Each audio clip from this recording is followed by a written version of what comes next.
मनसेच्या एंट्रीने ठाकरे आणि काँग्रेसमध्ये संघर्ष वाढल्याची चर्चा आहे आणि या संदर्भामध्ये संजय राऊतांनी हर्षवर्धन सपकाळ यांची काँग्रेस हायकमांडकडे तक्रार केल्याची सूत्रांची माहिती आहे। मनसेला महाविकास आघाडीमध्ये घेण्यासाठी सपकाळांचा विरोध आहे।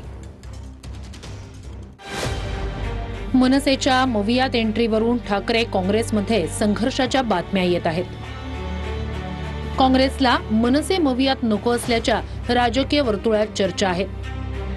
मात्र मनसेला मवियात घेण्यासाठी ठाकरे आग्रही असल्याची माहिती आहे। राज ठाकरेंना सोबत घेतल्यानं परप्रांतीय मतदार लांब जाईल असं काँग्रेसचं मत असल्याचं म्हटलं जाते। बिहार निवडणुकांमुळे मनसेच्या बाबतीत मवियात काँग्रेस सावधगिरीची भूमिका घेत असल्याची चर्चा आहे। सूत्रांच्या माहितीनुसार काँग्रेस प्रदेशाध्यक्ष सपकाळ यांचा मनसेला मवियात घेण्यास विरोध होता। राज ठाकरेंबाबत चर्चा करून कळवतो असं सपकाळ यांनी राऊतांना सांगितलं होतं। त्यामुळे राऊतांनी सपकाळांची तक्रार काँग्रेस पक्षश्रेष्ठींकडे केल्याची माहिती आहे। राऊतांनी काँग्रेसकडे तक्रार केल्यानं पक्षश्रेष्ठी नाराज असल्याची माहिती आहे।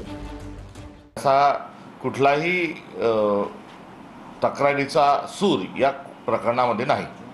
नवीन त्या ठिकाणी कोणता सहयोगी प्रश्न घ्यायचा, पक्ष घ्यायचा का नाही घ्यायचा हा निर्णय जो आहे हा देशभरातल्या नेत्यांशी चर्चा करून तो होणार आहे आणि त्या चर्चेच्या अनुषंगानं पुढे जे काही प्रस्ताव येतील, मुद्दे येतील त्याच्यावर भाष्य करणं हे ठीक राहील। ही बातमी कुठून येते किंवा आली आहे मला माहित नाही। मुळात असं काहीच घडलेलं नाहीये। हर्षवर्धन सपकाळ हे काँग्रेसचे प्रदेशाध्यक्ष आहेत, आमचे सहकारी आहेत महाविकास आघाडीतले।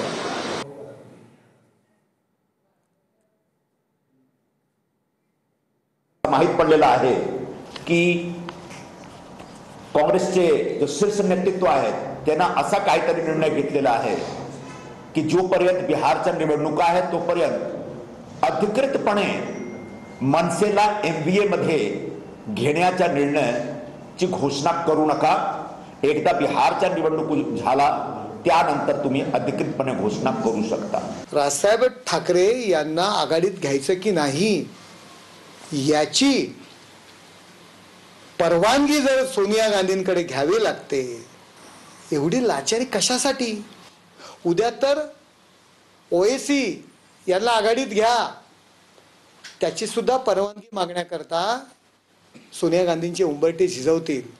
ठाण्यामध्ये भाजप आणि शिंदेच्या पदाधिकाऱ्यांचा स्वबळाचा सूर। ठाण्यामध्ये नाईकांवरून भाजप शिंदेच्या शिवसेनेमध्ये वाद झालाय।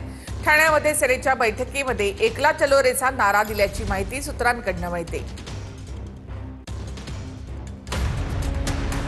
ठाण्यात महायुती लढणार की भाजप आणि शिंदेची शिवसेना वेगवेगळी लढणार यावर अजूनही स्पष्टता नाहीये। ठाण्यात बुधवारी शिंदेच्या शिवसेनेची आणि गुरुवारी भाजपची बैठक झाली। शिवसेनेच्या बैठकीत आणि भाजपच्या बैठकीत पदाधिकाऱ्यांनी स्वबळावर लढण्याचा आग्रह केलाय। आता बघूया दोन्ही बैठकांमध्ये काय झालंय। सेनेच्या बैठकीत पदाधिकाऱ्यांकडून ठाणे पालिका निवडणुका स्वबळावर लढण्याचा आग्रह करण्यात आला। शिवसेनेच्या बैठकीत भाजपबाबत नाराजीचा सूर उमटला। ठाण्यात भाजपचाच महापौर होणार या भाजप आमदार संजय केळकर यांच्या वक्तव्यावरही नाराजी व्यक्त करण्यात आली।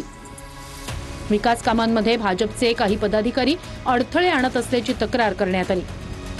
गणेश नाईक घेत असलेल्या जनता दरबारावरही कार्यकर्त्यांनी नाराजी व्यक्त केली। गणेश नाईकांवर मंत्री उदय सामंत यांनी नाव न घेता टीका केली आहे। काही लोकांनी भानावर येऊन आपलं पद, आपलं मंत्रीपद, आपलं पद हे शिंदे साहेबांच्या उंचीचं आहे का की देवेंद्रजींच्या उंचीचं आहे की अजितदादांच्या उंचीचं आहे, ते स्वतःचं आत्मपरीक्षण आणि आत्मचिंतन केलं पाहिजे। उंची बिंची योग्य वेळेला आम्ही त्याला काय उत्तर द्यायचं ते निश्चितपणे देऊ। महायुतीमध्ये मतभेद आणि मनभेद होणार नाही याची काळजी घ्यायची आहे। कोणत्याही नेत्यांनी महायुतीबद्दल कुठलंही स्टेटमेंट करू नये। कार्यकर्त्यांची भावना व्यक्त केली तशी इतर जे आमचे महायुतीतले पक्ष आहेत ते त्यांची कार्यकर्त्यांची भावना व्यक्त करतात, पण अंतिम निर्णय आम्ही घेऊ आणि स्थानिक स्वराज्य संस्थांमध्ये या ठिकाणी महायुतीचा भगवा डौलाने फडकेल।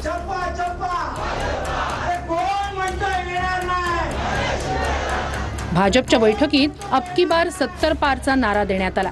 महापौर भाजपचाच होणार असाही नारा देण्यात आला। आमदार संजय केळकर, आमदार निरंजन डावखरे, शहर अध्यक्ष संदीप लेले यांच्या बैठकीत स्वबळाचा सूर होता। यावेळी चप्पा चप्पा भाजपा अशी घोषणाबाजी कार्यकर्त्यांनी बैठकीत केली। आपापल्या प्रभागात तयारीला लागा असं सांगितल्याचं सूत्रांकडून कळतंय। महायुतीत एकत्र असलो तरी ही लढाई मैत्रीपूर्वक लढायची आहे असंही सांगितलं गेल्याचं सूत्रांकडून कळतंय। जवळपास आमच्याकडे आता 350च्या वर अर्ज, आम्ही त्याला काही फी लावलेली नाहीये किंवा त्याला उमेदवारी अर्ज असंही नाव दिलेलं नाही। आम्ही जे कार्यकर्ते आहेत ज्यांना निवडणूक लढायची इच्छा आहे त्या कार्यकर्त्यांचं परिचय पत्र भरून घेतोय। नुकतेच शिवसेनेचे माजी नगरसेवक सुरेंद्र यादव यांनी भाजपमध्ये प्रवेश केला। यावरून शिवसेनेचे आमदार बालाजी किणीकर यांनी भाजपला थेट इशारा दिलाय।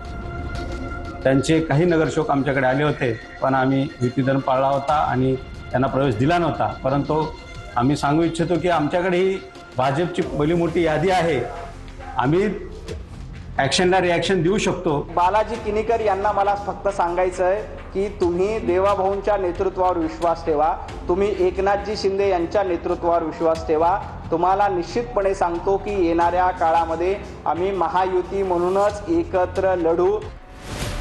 दरम्यान महायुतीतच लढणार असल्याचं उपमुख्यमंत्री शिंदेंनी स्पष्ट केलंय। त्यामुळे महायुतीतले हे दोन्ही पक्ष आता स्वबळावर लढणार का याकडे सर्वांचं लक्ष लागलंय। आणि आता बातमी येते नाशिकमधून। नाशिक गोळीबार प्रकरणामधील आरोपीच्या अवैध बांधकामावर पालिकेनं कारवाई केली आहे। प्रकाश लोंढेंच्या अवैध बांधकामावर पालिकेनं कारवाई केली। देवाभाऊ पॅटर्न महाराष्ट्रामध्ये चालणार, नाशिकमध्ये याची सुरुवात झाली आहे असं माध्यम प्रमुख भाजपचे नवनाथ बन यांनी म्हटलेलं आहे। नाशिकच्या सातपूर परिसरामध्ये गोळीबार झाला होता आणि पोलीस तपासामध्ये प्रकाश लोंढेंचा गोळीबार प्रकरणामध्ये सहभाग आढळून आला। नाशिकमधल्या गुंडांना पोलिसांनी हिसका दाखवल्यानंतर आता महानगरपालिकेनं गुंडांच्या अनधिकृत बांधकामांवर बुलडोझर फिरवणं सुरू केले।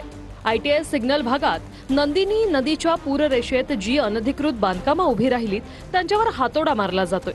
या भागात सातपूर गोळीबार प्रकरणातील आरोपी प्रकाश लोंढेंचंही बांधकाम तोडलं गेलंय। गोळीबारात सहभाग निष्पन्न झाल्यानंतर RPIचे जिल्हाध्यक्ष प्रकाश लोंढे, पुत्र दीपक लोंढे आणि टोळीतील इतरांना पोलिसांनी आधीच बेड्या ठोकल्यात। त्यानंतर आता टोळ्यांनी बळकावलेली जमीनही मुक्त केली जाते। काही दिवसांपूर्वी याच लोंढेंच्या घरात एक भुयारही आढळून आलं होतं। त्यात 2 कुऱ्हाडी चाकू जप्त केले गेले। पोलिसांच्या माहितीनुसार अपहरण, खंडणी वसुली आणि इतर गैरकृत्यांसाठी या भुयाराचा वापर होत होता। ऑफिसमधून त्या ठिकाणी एक डिस्क्रीट एंट्री करण्यात आलेली होती, म्हणजे जेणेकरून लोकांवरती दबाव टाकता यावा आणि ते कुणाच्या सर्वसामान्य किंवा इतर कुणाच्या तपास यंत्रणांच्या लक्षात येऊ नये त्यांना ते करण्याच्या उद्देशाने ते केलेलं आहे। दरम्यान नाशिक मनपाच्या कारवाईनंतर गुंडांविरोधात बुलडोझर या उत्तर प्रदेशचा पॅटर्न महाराष्ट्रात राबवला जात असल्याची चर्चा आहे। मात्र ही नियमित कारवाई असल्याची माहिती नाशिक पालिकेनं दिली। काही दिवसांपूर्वीच गुंडांनी कशा प्रकारे नाशिकमध्ये उच्छाद मांडलाय याचा पाढाच मंत्री गिरीश महाजनांनी सांगितला होता। नाशिक शहरात ही वस्तुस्थिती आहे, खुनाचे प्रकार असतील, गुंडगिरी असतील, या ठिकाणी वाढत चाललेली आहे आणि म्हणून माननीय मुख्यमंत्री महोदयांनी CPना कडक इन्स्ट्रक्शन दिलेले आहेत। 5 ऑक्टोबरला नाशिक त्र्यंबक रोडवरच्या औरा गावाजवळच्या बारजवळ गोळीबार झाला होता। लोंढे टोळीतल्या भूषण लोंढेने गोळ्या झाडल्या, ज्यात वरुण तिवारी नावाचा व्यक्ती गंभीर जखमी झाला। आरोपानुसार हॉटेल व्यावसायिकांना एकूण नफ्याच्या 10% खंडणी द्यावी यासाठी हे कृत्य घडलं।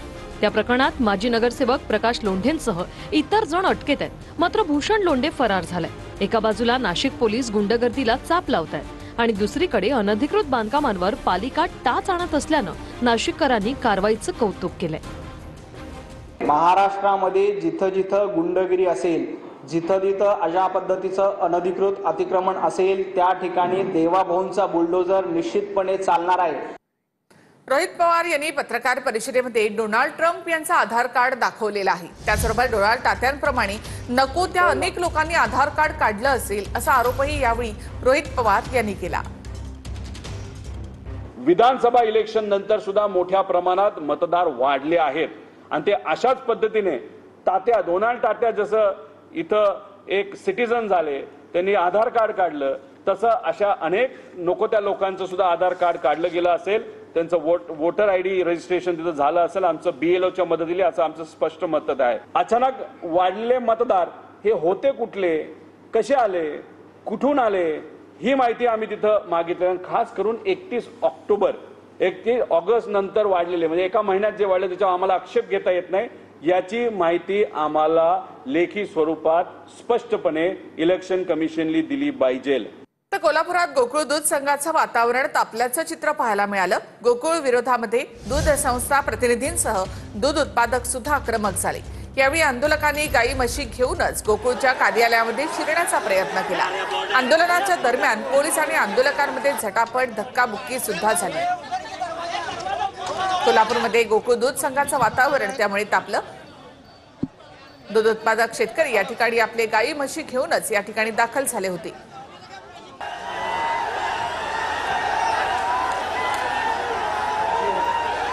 आणि आता बातमी आहे ती गुजरातमधून. गुजरातच्या 16 मंत्र्यांनी राजीनामे दिल्याची माहिती आहे. मुख्यमंत्री भूपेंद्र पटेल यांना वगळता इतर मंत्र्यांनी राजीनामे दिलेत. लवकरच गुजरातचं नवीन मंत्रिमंडळ स्थापन होणार आहे.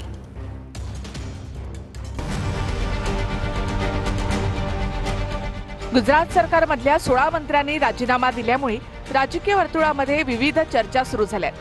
माहितीनुसार 2027च्या निवडणुकांच्या तयारीसाठी भाजपनं मोठ्या खांदेपालटाची तयारी सुरू केली आहे. नव्या मंत्रिमंडळामध्ये महाराष्ट्राप्रमाणेच 2 उपमुख्यमंत्री असण्याची चर्चा आहे. नव्या चेहऱ्यांना संधीसह काँग्रेसमधून भाजपमध्ये आलेल्या काहींना मंत्रिपदाची लॉटरी लागू शकते. गुजरातमध्ये 182 विधानसभा आहेत. त्यामध्ये 8 कॅबिनेट आणि इतर राज्यमंत्री. मात्र सध्याच्या 17 ऐवजी गुजरातमध्ये 27 जणांना मंत्री केलं जाऊ शकतं. एरवी मंत्रिमंडळ विस्ताराच्या वेळी भाजप हायकमांडचे नेते उपस्थित नसतात. मात्र अमित शहा यावेळी गुजरातमध्ये आल्यामुळे मोठ्या बदलांचे अंदाज बांधले जात आहेत. मोदी पंतप्रधान झाल्यापासून गुजरातमध्ये 10 वर्षांच्या काळात 3 वेळा मुख्यमंत्री बदलले गेले. 2014ला आनंदीबेन पटेल, 2016ला विजय रुपानी आणि 2021 पासून सद्यस्थितीपर्यंत भूपेंद्र पटेल गुजरातचे मुख्यमंत्री आहेत. याआधी 2022 साली गुजरातमध्ये निवडणुका झाल्या. त्याच्या 15 महिन्यांच्या आधीच भाजपनं सगळं मंत्रिमंडळच बदललं होतं. यावेळी 2027च्या निवडणुका 26 महिने दूर आहेत. मात्र मुख्यमंत्री वगळता इतर सर्व मंत्र्यांचे राजीनामे घेण्यात आले. त्यामुळे भूपेंद्र पटेल पदावर कायम राहतील अशी चर्चा आहे. राजकीय जाणकारांच्या मते गुजरातमधले काही मंत्री भाजप हायकमांडच्या विश्वासावर पूर्णपणे खरे ठरले नाहीत. त्यामध्ये 1995 पासून म्हणजे तब्बल 30 वर्षापासून गुजरातमध्ये भाजपची सत्ता आहे. त्यामुळे सत्ता विरोधी लाट देखील महत्त्वाची बाब असल्याचं राजकीय जाणकार म्हणतायत. Bureau report, TV9 Marathi.